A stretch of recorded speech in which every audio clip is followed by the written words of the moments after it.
In addition to VA educational benefits, student veterans may use grants, scholarships, work-study jobs, and loans. In order to access federal financial aid, including Pell Grants, work-study, and federal loans, a student veteran must complete the free application for federal student aid, or FAFSA. Many schools use the financial information provided on the FAFSA to award institutional grants or scholarships. The federal website, studentaid.gov, has a wealth of information about federal and other aid programs and about completing the FAFSA. The FAFSA was simplified recently, but still takes time and effort to complete. After creating a FSA ID on the website fsaid.ed.gov, student veterans will need to have the following information in order to complete the FAFSA: Social Security number, driver's license, federal income tax returns and W-2s from the prior year.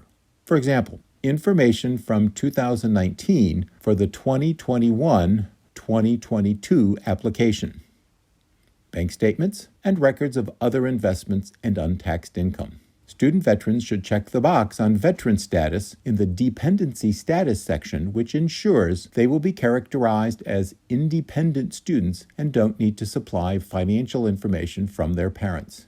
Note that the FAFSA needs to be completed every year that a student veteran is enrolled. The FAFSA can also be updated if the student veteran's financial situation changes, which may result in updated financial aid awards.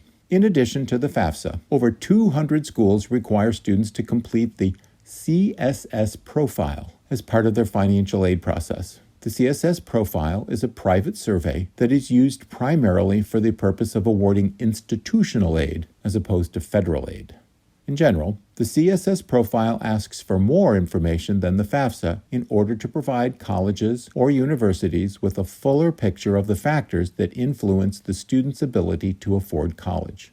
The cost of housing and food are two major financial stressors beyond covering tuition and fees. It is crucial to explain clearly to the student veteran whether there are on-campus housing options and/or board plans they can take advantage of, and how financial aid will or will not cover the cost of those options. Being able to share accurate information about the relative cost of on-campus housing and board plans compared to housing and food costs in the community will help each student veteran make the best choice about where to live. A student veteran living on campus who is receiving a monthly housing allowance, MHA, as part of their post-9/11 GI Bill benefits should understand how much of that benefit they are expected to use to pay the school for room and board. This is especially important because of the fact that MHA is only provided while classes are in session, so student veterans will need to plan to cover housing and food expenses during school breaks.